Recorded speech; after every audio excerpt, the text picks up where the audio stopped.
요즘 그 수요 예배 때마다 우리 한은지 목사님이 자주 하시는 말씀이, 하나님이 자신이 누구신가를 알려주셔야만, 그리고 알려주시기까지는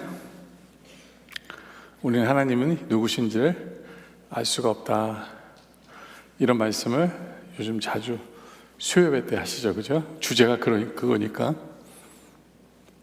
다른 말로 하면 하나님이 우리에게 알려주셔야만 돼요. 야, 내가 누구다. 안 그러면 우린 몰라요. 그런데 오늘 말씀을 보면, 요한복음 1장을 저희가 보면 하나님이 누구신가를 우리에게 알려주고 계세요. 그리고 예수님이 또 누구신가도 알려주십니다.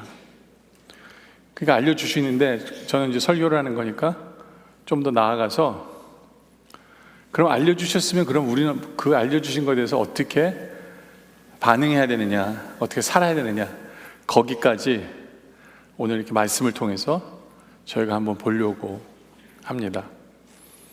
그래서 오늘 설교 제목이 하나님에 대해 알려주셨기에, 하나님에 대해서 알려주셨는데, 뭐에 대해서 첫 번째로 우리에게 알려주신 게 뭐냐면 말씀이 하나님이라고 알려주셨어요. 말씀이 하나님이다. 우리가 읽었던 1절에 보면 태초에 말씀이 계시니라. 근데 이 말씀이 하나님과 함께 계셨는데, 이 말씀이 바로 곧 하나님이시다 라고 하나님이, 야, 말씀이 하나님이야 라고 우리에게 정확하게 알려주시는 거죠. 그렇다면 오케이, 이제 알았어요. 말씀이 하나님인 것을 우리가 알았어요.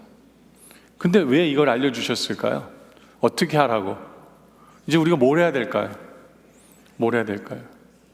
하나님께서는 우리에게 말씀이 하나님이야 라고 알려주신 이유는 바로, 내가 영이기 때문에 너희가 날 볼 수가 없어. 근데 말씀을 통해서 나를 볼 수가 있어. 말씀을 통해서 이제는 나와 교제할 수 있어. 말씀을 통해서 나의 임재를 체험할 수 있어. 그냥 말씀이 하나님이니까. 그러라고 하나님께서 우리에게 말씀이 하나님이야 라고 말씀해 주시는 거예요. 그렇죠? 근데 가만히 이렇게 보면 어떤 분들은 좀 지나친 분들이 있어요. 말씀이 하나님이라고 그러니까 성경책이, 책 자체가 하나님이라고 착각하는 분들이 있어요. 그건 아니에요. 그냥 글자와 종이일 뿐이에요. 말씀이 하나님이라는 것은 그 책에 의미하는 것이 하나님이에요. 그 내용이 의미하는 것이 하나님이지, 글자 이런 게 하나하나가 하나님이 아니에요. 근데 이제 코란 모슬렘들은 큰일 나요.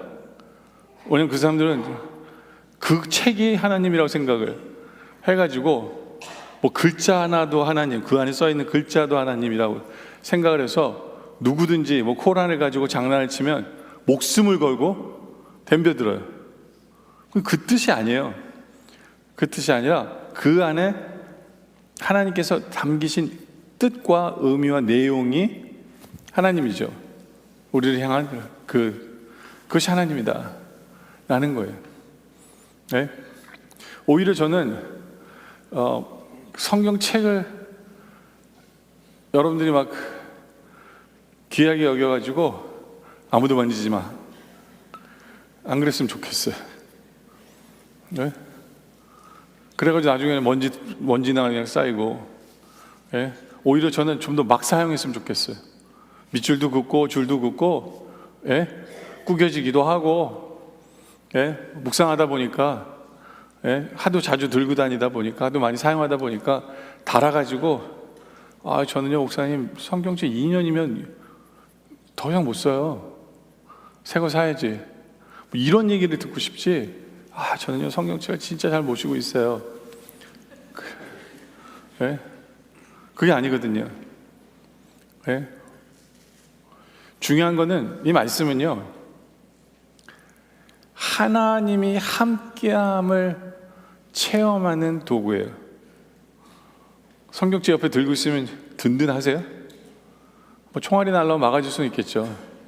그렇지만 그게 아니에요. 요한복음 1장 1절을 다시 한 번 더 보면요, 태초에 말씀이 계세요. 근데 이 말씀이 함께 계셨어요. 임마누엘, 함께함. 이 말씀이 곧 하나님이시라. 2절에도 또 태초에 하나님이 함께했다, 이거예요. 말씀을 제대로 읽는 성도들은, 말씀을 제대로 갖고 있는 성도들은 나의 하나님이 나와 함께 하심을 간증할 수 있는 사람이어야 돼요. 그게 말씀 때문에, 그 말씀 때문에 나의 하나님이 나와 함께 하심을 체험할 수 있는 거예요. 그래서 그렇게 되기 위해서 우리는 어떻게 되냐면 주야로 묵상해야 되는 이유가 바로 거기 있는 거예요. 시편 1장 2절에 보면 오직 여호와의 율법을 즐거워하여 그의 율법을 주야로 묵상한도다. 왜요? 하나님이니까 나도 하나님이 나와 함께 하시는 것처럼 나도 하나님과 함께 하고 싶기 때문에 주야로 묵상해야 돼요. 근데 잊어버리면 안 돼. 좋아해야 돼요. 즐거워야 돼. 누가 내 옆에 있는데 있는 게 불편하고 싫고, 그럼 안 되잖아요. 하나님의 말씀이 좋아야 돼요. 즐거워야 돼요. 기뻐해야 돼. 보고 싶어져야 돼요. 묵상하고 싶어져야 돼요.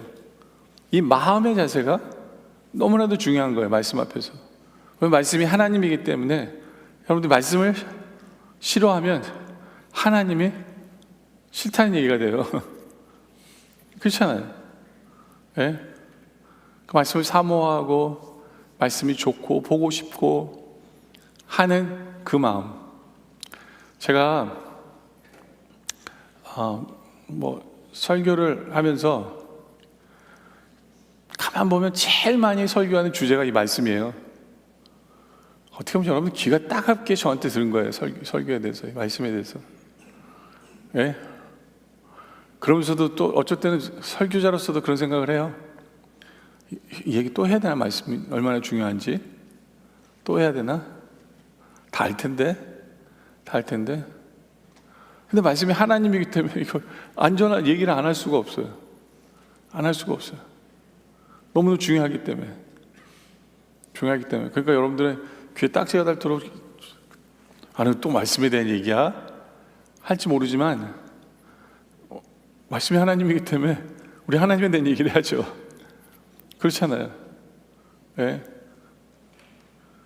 근데 그게 지겹지 않고 좋았으면 좋겠어요. 즐거웠으면 좋겠어요.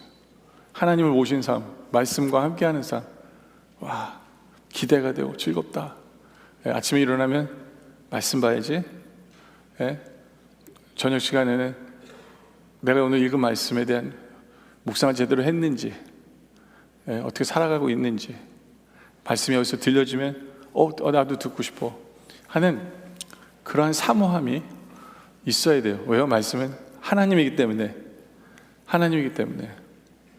근데 그렇게 말씀을 붙들고 살다 보면 여러분들이 경험하게 되는 게 뭐냐면 말씀의 연속성을 경험하게 돼요. 연속성을 경험하게 된다는 건 뭐냐면 우리 하나님은요, 이 말씀을 통해서 우리가 대화하시는 거거든요. 그렇기 때문에 여러분들에게 막 여러 가지 막 모르는 얘기를 막 하시는 게 아니에요. 말씀을 이렇게 계속 묵상하다 보면 하나님이 한 가지 주제로 계속해서 이 말씀을 읽었는데 이 말씀 똑같은 주제로 이렇게 말씀을 주세요. 그 연속성 때문에 우리는 확신하게 되는 거예요. 연속성 때문에. 다른 말씀을 봤는데 똑같은 얘기를 해. 다른 말씀을 봤는데 똑같이 해요. 이 얘기는 옛날에는 이게 아니었는데 하나님이 이거래.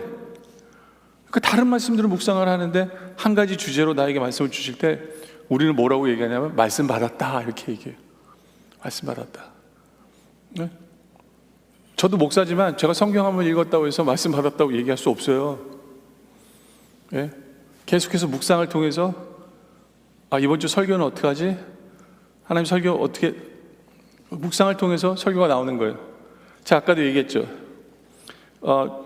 목사님 처음 설교하셨을 때, 한 목사님 처음 설교하셨을 때 굉장히 큰 은혜가 됐어요. 그 하나님이 알려주시기 전에는 우리가 알 수가 없다. 그때 기도해야 되는 거잖아요. 하나님, 우리 영락의 성도들 하나님 누구신가를 정확히 알려주세요. 그래서 모두가 구원받을 수 있도록 해주세요. 그러면서 나중에 이제 이 모든 것이 예배로 이어진다 뭐 이런 말씀을 하실 때 저한테는 굉장히 큰 은혜가 됐기 때문에 그 말씀을 가지고 묵상을 하게 되고, 예? 생각하다 보니까 벌써 한 달이 몇 주가 지났지만 그게 잊혀지지 않으니까 오늘 이 말씀을 보면서 하나님이 누구신가를 알려주시는구나. 그리고 성도들에게도 누구신가를 알려줘서 이제는 알았기 때문에 우리가 뭘 해야 돼 라고까지 네가 설교해, 이게 내 뜻이야 라는 확신을 얻게 되는 거예요. 연속성 때문에. 네.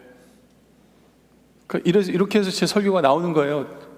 주중에 묵상과 이런 걸 통해서 지호야 이번 주는 이쪽 방향으로 설교해라 라고 주님이 가이드를 해주심을 느끼기 때문에 그쪽 방향으로 설교하는 거예요.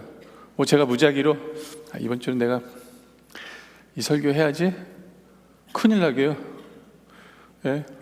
근데 가만 보면 성도들이 그런 분들이 있어요.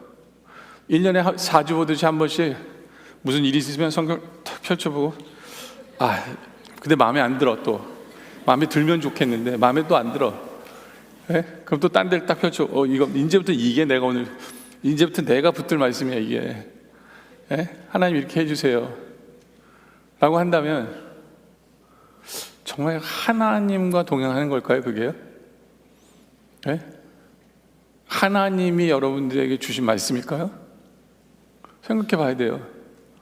근데 목사들도 그럴 수 있어요. 제가 목사지만 내가 어떻게 자꾸 치우치면 자꾸 말씀을 그쪽으로 보려고 하는 그런 모습을 제가 보거든요. 그게 두려운 거예요. 내 얘기를 해서는 안 되거든요. 내 얘기를 해서는 안 돼요. 그래서 그걸 알기 위해서 또 묵상을 하고 그거를 알기 위해서 기도를 하고 하는 이유가 거기에요. 그래서 이렇게 매치가 딱 될 때 그래 설교하는 게 딱 맞다, 하나님 감사합니다 하면서 이제 설교 준비를 해나갈 수 있는 거죠. 그렇죠? 하여튼 중요한 건 이거예요. 여러분들 성경을 읽으면 하나님이 여러분에게 뭐라고 그러셨는지를 들어야 돼요. 남들에게 하는 얘기가 아니라 나한테 뭐라고 그러셨는지를 듣는 것이 하나님을 만나는 거예요. 말씀을 통해서 하나님을 만나는 거예요. 그러라고 말씀이 하나님이라고 여러분들이 주신 거거든요. 그 얘기를 그 소리가 들릴 때까지 우리는 묵상하는 거예요. 어쩔 때는 빨리도 될 수도 있지만 빨리 안 돼요. 계속해서 묵상하고 해서 며칠이 지나면서 하나님이 그래 그거야 내가 너한테 얘기하고 싶은 게 바로 그거였어 라고 하나님께서 알려주신다니까요. 그러면요 그 기쁨은 이루 말할 수가 없어요. 예? 어쩔 때 혼자 소리칠 때도 있어요. 하나님 감사합니다. 예? 바로 이 얘기를 하시려고 하나님께서 지금 하시는군요. 예? 그러면 내 안에 내 소리가 있으면 안 돼요. 내 안에 내 소리가 있으면 안 돼요. 예. 근데 우리 현대인들 너무 바빠요. 근데 바빠도 괜찮아요. 점심 먹으면서 저녁 먹으면서 시간 날 때마다 어떻게 보면 긴 말씀이 아닐지라도 짧은 말씀을 가지고 계속해서 씹는 거예요. 계속해서 묵상하는 거예요. 예. 잊어버리지 말고 그 다음날 또 다른 말씀을 볼 거 아니에요? 그럼 또 묵상하세요. 그 말씀 가지고 아직 답을 못 얻었어도. 근데 그러다 보면 하나님께서 여러분에게 그래 내가 그 얘기하는 거야 라고 알려주시는 거예요. 그럼 우리는 하나님을 만난 거죠. 그렇죠? 말씀을 통해서. 근데 어쩔 때는 하나님이 여러분에게 좀 힘든 말을 할 때가 있어요. 너 회개해. 네 잘못이야. 그러면 찬바람이 나한테 확 불어치면서 매섭게 불어치는 느낌이 날지 모르지만 고개 돌리지 마세요. 그 말씀 그냥 받으세요. 하나님 맞아요. 제가 죄인이에요. 그거 저예요. 제가 문제가 있습니다. 라고 할 때 하나님께서 그래 내가 너에게 준 말씀이 바로 이거야 하면서 그 말씀마저도 감사할 수가 있거든요. 감사할 수가 있어요. 저는 우리 성도들이 말씀이 하나님이기 때문에 말씀을 통해서 하나님과 만나고 동행하고 말씀이 즐겁고 기쁘고 맛있고 좋았으면 좋겠어요. 정말로 그 황홀경에 빠질 수 있는 여러분들이었으면 좋겠어요. 그래서 제가 좋아하는 찬송이 그거라고 그랬잖아요. 그렇죠? 나를 친구 삼으셨네 하면서 그거를 알 사람이 없도다. 그건 하나님과 나만의 대화니까. 그게 뭔지를 경험하는 여러분들이었으면 좋겠다라는 거죠. 두 번째는 세상 사람들을 비추는 빛이다 라고 얘기하세요. 요한복음 1장 4절에 보면 그분 안에는 생명이 있어요. 그 생명은 세상 사람들을 비추는 빛이에요. 우리 하나님 안에는 생명이 있고 세상 사람들에게 비추는 빛이다. 근데 문제는 뭐냐면 5절이 좀 문제가 있어요. 이 구절이. 그 빛이 어둠 속에 빛을 발했는데 어둠이 그 빛을 깨닫지 못해요. 이게 가능해요? 여러분 이 말씀이 가능해요? 여러분들 어둠에 빛이 비추면 누가 이겨요? 당연히 누가 이길 수밖에 없어요? 빛이 이길 수밖에 없죠. 그렇잖아요. 빛을 못 볼 수가 없어. 빛이 이길 수밖에 없어요. 그래서 그 새번역에 가면 이거를 이렇게 해석을 이렇게 번역을 해요. 그 빛이 어둠 속에 비치니 어둠이 그 빛을 이기지 못하더라. 이렇게 해석을 해요. 완전히 다르게 해석을 했죠. 앞에 부분은 약간 어둠이 지는 것 같은데 새번역은 어둠이 져요. 이거 당연한 거 맞아요. 근데 왜 이렇게 해석이 두 개가 다를까요? 그 이유는 이 원어에, 제가 원어 얘기하는 거 별로 좋아하진 않는데 카타나바로는 이 히라보가 깨닫다는 단어가 두 가지라 다 해석이 가능해요. 두 가지로 다 해석이 가능해요. 근데 여러분 같으면 어떤 해석을 고를까요? 여러분 같으면 뭐 성경학자들도 자기들이 고민해가지고 이렇게 고르고 이렇게 골랐을 텐데 근데 우리가 성경을 이렇게 해석을 할 때 보면 다른 구조를 봐야 돼요.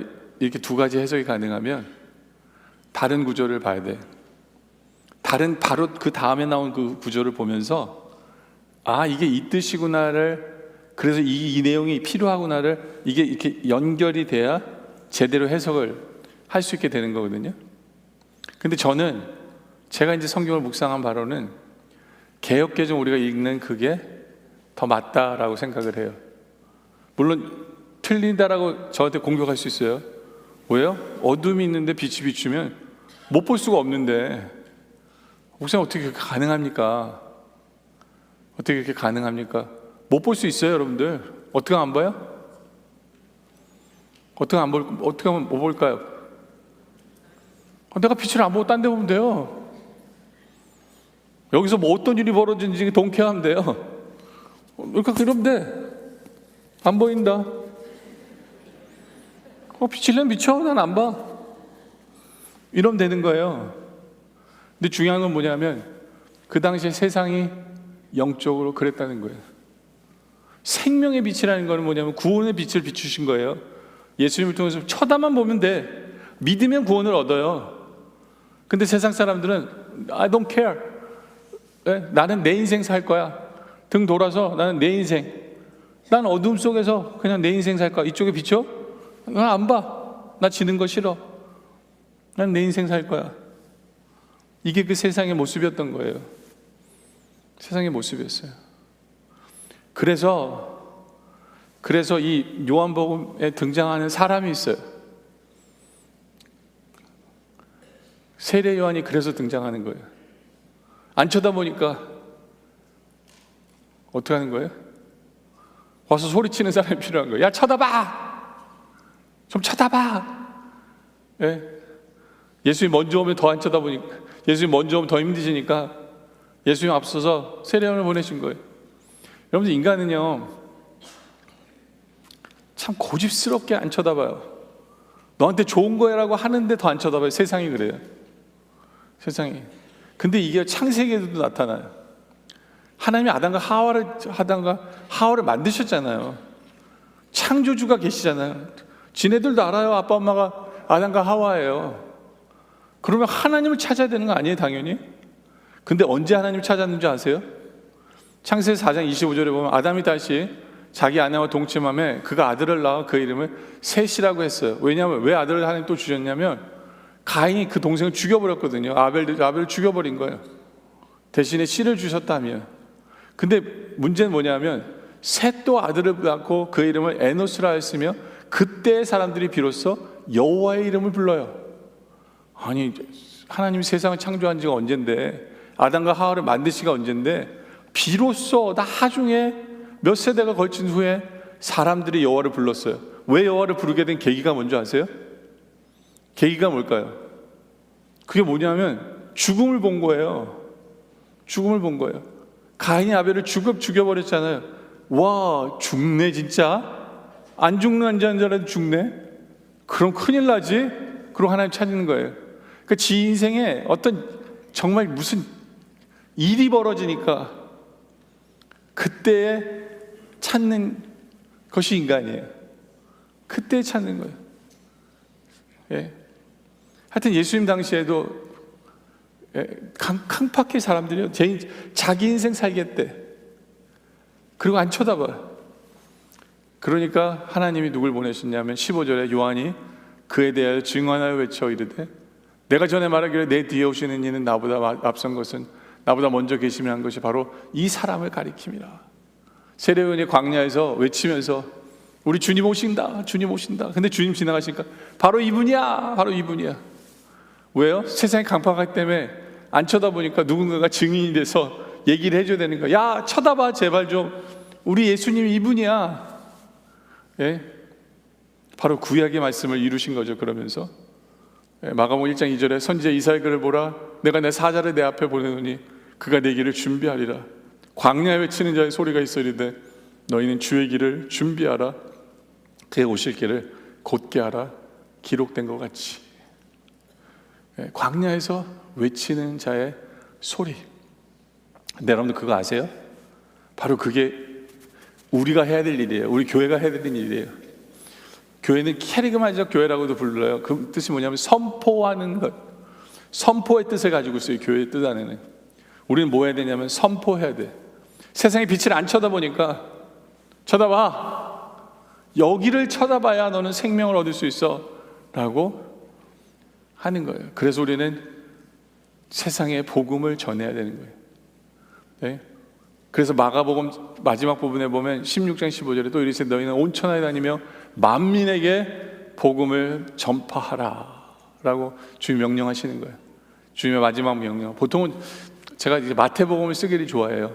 오직 성령이 너에게 임하시면 너희가 권능을 받고 하면서 사마리아 땅끝까지 이르러 내 증인이 되리라 라는 구절을 쓰기를 좋아해서 하도 많이 쓰니까 여러분들이 마음에 안 와닿을까봐 마가복음에도 이게 있어요. 그냥 딱 줄여가지고 또 이래서 온 천하에 다니며 만민에게 복음을 전파하라. 이게 우리의 할 일이에요. 우리에게 성령을 보내신 이유도 바로 그거예요. 오직 성령이 너에게 임하시면 성령이 하시는 일 중에 하나가 뭐냐면 기적과 은사와 치유도 중요하고 다 중요하지만 말씀을 주신 것도 중요한데 그 중에 하나가 뭐냐면 예언의 영이라고 부르기도 하는데 전하게 하시는 거예요. 전하게 하는 것이 성령의 뜻이에요. 예. 그리고 이미 이사야서 61장 1절에 예언이 된 거죠. 그리고 예수님 이루시는 거지만 주 여호와의 영이 내게 내리셨으니 이는 여호와께서 내게 기름을 부으사 가난한 자에게 아름다운 소식을 전하게 하려 하심이라. 이게 우리의 사명이고 우리 교회의 사명이다 라는 거예요. 물론 여러분들은 전도하십시오, 전하십시오라고 수많이 들어가지고 또 저 얘기하는구나 라고 할지 모르지만 우리 하나님은 내가 생명의 빛이야 라고 얘기하실 때에는 바로 이 뜻이 있는 거예요. 근데 내가 지는 것처럼 보인다? 이제 네가 해야지 라고 얘기하시는 거예요. 가서. 그리고 제가 몇 주 전에 파수꾼에 대한 설교를 했는데, 파수꾼의 사명도 이거예요. 사명도. 에스겔서 33장 7절에 보면, 인자야 내가 너를 이스라엘 족속의 파수꾼으로 삼음이 이와 같으니라. 그런 정도는 내 입의 말을 듣고 나를 대신하여 그들에게 경고할지어다. 파수꾼이 입을 닫으면 큰일 난다는 거예요. 알려주고 경고해야 된다. 이게 교회의 사명이고 여러분의 사명이다 라는 거 쉽지 않아요.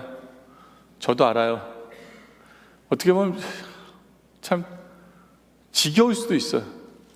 왜냐면 여러분들이 저한테 이제 기도 제목 올릴 때, 수은 보고서 올릴 때 이제 이렇게 오랜 기도 제목들이 옆에 있잖아요. 오랜 기도 제목 보면 다 영혼구원이에요. 무슨 가족의 영혼구원, 매주마다 똑같이 영혼구원이 올라와요. 그러니까 이게 쉽지 않은 영적인 싸움이에요. 그러면서 여러분들 계속 기도해야 되는 거고, 목회자인 저도 기도해야 되는 거고, 그러면서 근데 하나님만이 하실 수 있는 일이지만, 그러나 우리에게 주신 사명은 뭐냐면 알리는 거예요. 그 사람들은 안 쳐다볼 거예요. 너 또 그 소리냐? 야, 나한테 얘기하지 마. 안 볼 거야. 안 쳐다볼 거야. 안 들을 거야. 그래도 우리의 사명은 뭐예요? 들어. 쳐다봐. 쳐다만 보면 되는 건데, 그게 여러분의 사명이에요. 어떻게 보면 광야에 외치는 자처럼 느낄지 모르지만 그게 여러분의 사명이고, 결국에는 하나님께서 이루실 거다 라는 그 믿음으로 외치는 여러분들이 되시길 바랍니다. 세 번째는 말씀이 육신이 되신 하나님이에요. 바로 예수님을 가리키는 거죠. 14절에 보니까 말씀이 육신이 되어 우리 가운데 거하심에 우리가 그 영광을 보니 아버지 독생자의 영광이요 은혜와 진리가 충만하더라. 여러분들, 왜 말씀이 인간이 되셨어야 할까요? 육신을 입었다는 건 인간이 됐다는 거거든요. 왜 창조주 하나님이 인간이 되셨어야만 할까요? 뭐 때문에? 그 이유는 인간을 너무너무 사랑하셔서 구원하셔야 되는데 하나님이 인간이 되시지 않고서는 인간을 구원할 수 없기 때문에 그래요. 유일한 길이, 우리를 구원하실 유일한 길이 인간이 되셔야만 하는 거예요. 참 웃기죠? 오늘 말씀해 보면 이분이 전능자세요. 온 우주 만물을 창조하신 분이에요. 오늘 말씀을 창조하신 분이에요. 근데 그 전능자로서만은 못 하시는 게 하나가 있어요. 그게 뭐냐면, 그 전능자로서는 우리를 못 구원해. 전능자의 말씀으로 모든 것을, 온 우주 만물을 다 창조하셨는데 그 말씀으로 그냥 내가 너를 구원하노라, 이게 성립이 안 돼요. 이게 성립이 안 돼요. 이 말이 이해가 되세요? 왜요? 죄의 삭은 사망인데 그 죄를 없애려면 죽어야 되는 거예요. 누군가가 죽어야 되는데 그 누군가가 인간이야만 하는 거예요. 인간으로서의 재물이야만 이게 가능하니까. 근데 인간도 아무 인간이면 안 돼. 어떤 인간이어야 돼요? 우리 하나님한테 인간 해가지고 좀 약간 좀 그 버르장머리가 없는 것처럼 들릴지 모르는데, 어떤 인간이냐면 죄 없는 인간이 돼야 되는 거예요. 근데 일반 사람이 태어날 때 원죄를 갖고 있기 때문에 이 인간은, 모든 인간은 어린 양이 될 수가 없는 게 다 흠이 있어버려. 재물도 다 실격이에요. 그 유일하게 우리를 구원하기 위해서 하나님이 할 수 있는 방법은, 하나님이 인간이 되어서 죄 없이 태어나셔서 죄 없이 인간으로 사셔서 완전한 인간으로, 완전한 흠없는 재물이 돼서 십자가에 달려 죽으셔야만 우리를 구원할 수 있기 때문에 성경은 그분이 완전한 인간이라는 증명도 보여요. 누가복음 2장 52절에 보면 예수는 키가 자라가며 하나님과 사람들에게 사랑스러워하시다. 이거 인간이잖아요. 그 성경의 곳곳에 예수님은 완전한 인간이야. 목이 마르실 때 목이 마르고, 누가 죽었을 때 눈물을 흘리시고, 그분 완전한 인간. 그래서 그걸 강조하는 거예요. 완전한 인간인데, 근데 또 그분이 뭐 하셨어요? 온 우주 만물을 창조하신 분이네. 예? 그 요한복음 1장 1절부터 쭉 해서 1장 3절에 가면 만물이 그로 말미암아 지은 바 되었으니 창조주시네. 와, 근데 그 창조주가 인간이 되셔. 여러분들 이게 말도 안 되는 사건이에요. 나랑 개미랑 동격인 거 아세요? 우리는 피조물이에요. 예? 우리가 그렇게 하찮게 여기는 거. 근데 피조물에 둘 다 하나님과 나의 관계는 창조주와 피조물의 관계예요. 창조주가 피조물이 되신 거예요. 그것도 선택하셨어. 다른 말로 하면 인간이 개미가 되는 것보다 더 못한 선택을 하신 거예요. 선택을 하신 거예요. 왜요? 우리 같은 인간을 구원하시는 게 그 방법밖에 없기 때문에. 그래서 저는 이 사극의 단어지만 만극하옵니다 라는 그 단어가 마음에 들어요. 만극하신 그 주님의 사랑, 잘 알지도 못하지만 하여튼 진짜 큰 사랑 같아. 만극이면요. 예? 누구 때문에? 우리 때문에. 우리 때문에. 그 어린 양이 되신 거예요. 어린 양이. 히브리서 4장 15절에 보면 우리에게 있는 대제사장은 우리의 연약함을 동정하지 못하실 리가 아니라 모든 일에 우리와 똑같이 시험을 받으, 그 시험도 똑같이 받으셨어요. 근데 이기셨어요.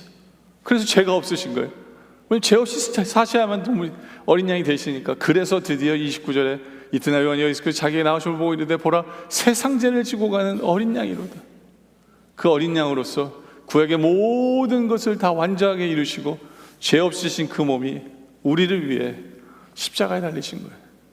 그래서 그거를 14절에 보면 이렇게 표현해요. 말씀이 육신이 되어 우리 가운데 거하셨는데 우리가 그의 영광을 보게 돼요. 어떤 영광을 보는 거예요? 여기서 영광이라는 건 십자가의 영광이에요. 예? 앉으셔도 돼. 근데 하나님이 우리를 구원하시는 그 하나님의 뜻을 이루시는 그 순종의 십자가의 영광인 거예요. 그 십자가의 영광. 그래서 아버지의 독생자의 영광이요 라는 거죠. 그 순종의 영광을 주님이 이루셨어요. 왜요? 우리를 구원하기 위해서. 근데 그러다 보니까 거기가 어떤 일이 벌어져요? 은혜와 진리가 충만한 역사가 일어나는 거예요. 예. 우리가 육신이 되어 말씀이 육신이 되는 그 사건 하나 아는 것만으로 우리는 영광과 은혜와 진리 가운데 들어가게 돼요. 그래서 제대로 우리가 붙들면, 제대로 믿으면, 그렇죠? 그러면서 이것 때문에 쭉 뒤로 가다 보면 제가 앞부분도 좀 있지만 요한복음 1장 12절로 쭉 넘어가면 영접하는 자 곧 그의 이름을 믿는 자들에게는 하나님의 자녀가 되는 권세가 바로 이 사건 때문에 있는 거예요. 왜냐하면 말씀이 육신이 되었기 때문에 우리는 어떻게 하면 돼요? 믿기만 하면 되는 거예요. 예? 정말 말도 안 되는 나를 구원하기 위해서 우리 하나님께서는 구원하기 위한 모든 조건을 1부터 100까지 주님이 다 이루신 거예요. 우리 하나님 다 이루신 거예요. 우리를 사랑하기 때문에 그냥 우리 뭐만 하면 돼요? 영접하면 돼요. 그 사랑을 믿으면 돼요. 주님 감사합니다. 뭐 우리는 갚을 능력도 없어요. 갚을 능력도 없어요. 그러나 우리가 그것을 영접하면 우리는 그의 영광과 은혜와 진리 가운데 들어가는, 그리고 하나님께서 자녀의 권세를 주신 그 모든 것을 누리게 되어진다 라는 거죠. 이거 하나 아는 것만으로도 말씀이 육신이 되는 그 사건을, 그래서 예수님이 결국엔 십자가 지신 사건을 믿기만 하면 우리는 이 은혜 속에 들어가게 되어진다 라는 거죠. 바로 이 은혜를 체험하고 간증할 수 있는 여러분들이었으면 좋겠어요. 그 주님의 영광을 보며, 물론 여러분들 영광하면 너무 크게 볼지 모르지만 이제 말씀 결론을 내리면 우리가 오늘 부를 찬송 보면 이런 내용이 있어요. 예수 가장 귀한 그 이름 언제나 기도 들으시는, 우리의 기도를 들어주시는 그 은혜, 그런 것들이 이 안에 다 들어가는 거예요. 나의 손 잡아주시는 그 은혜. 예?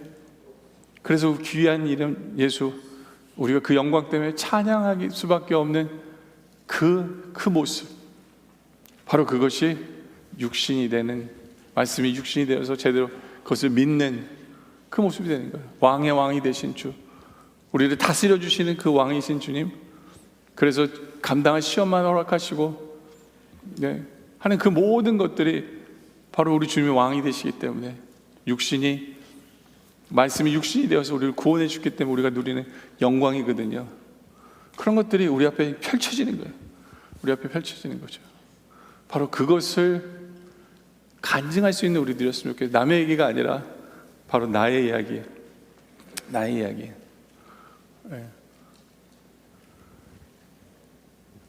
하여튼 우리는 빛이 어둠을 이길 수밖에 없어요. 근데 안 쳐다보는 그 인간들에게 지금 우리는 전하기를 원합니다.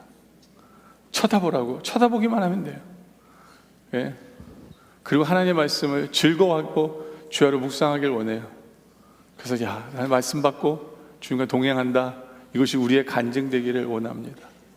그리고 말씀이 육신이 되어 우리를 위해 십자가 지신 그 주님의 만극하신 사랑 때문에, 그 사랑 때문에 오히려 그 영광이 들어가고 은혜와 진리 속에 들어가서 그것을 간증하며 그렇게 살아가는 우리 모두가 되어주시길 주님의 이름으로 축원합니다. 기도드리겠습니다. 아버지 하나님, 말씀이 하나님이라고 알려주심에 감사합니다. 이제 말씀을 붙들고 하나님을 만나는 우리 삶이 되게 하시고, 하나님과 동행하는 우리 삶이 되게 하시고, 매일매일 말씀을 받는 우리의 삶이 되게 하여 주시옵소서. 아버지 하나님, 세상의 어둠을 빛을 쳐다보지도 않으려고 하는 이 세상 속에서 우리는 선포하게 하여 주시옵소서. 생명 대신 빛을 쳐다봄으로 말미암아 구원받는 놀라운 역사들이 우리 주위에, 우리의 가정에 일어나게 하여 주시옵소서. 그 도구로 쓰임받기 위해 선포케 하여 주시옵소서. 아버지 하나님, 사랑하는 하나님 아버지, 말씀이 육신이 되어주신 그 만극하신 사랑에 감사합니다. 우리가 뭐길래 인간이 되셔서 십자가 지신 그 은혜, 그리고 우리가 그것을 믿을 때 자녀로서 권세를 누리게 해주시는 그 은혜, 그것을 바라보며 믿을 때 주님의 영광 속에 들어가고 은혜와 진리 속에 들어가며 살게 하시는 그 은혜, 이게 말로만이 아니라 우리가 누리는 삶이 되게 하여 주시옵소서. 정말 귀한 예수님 더 깊이 알고, 귀한 예수님 더욱 붙들고, 예수님과 함께 평안을 누리며 주님과 날마다 동행하며 사는 우리 모두 되게 하여 주시옵소서. 예수님의 이름으로 기도드립니다. 아멘.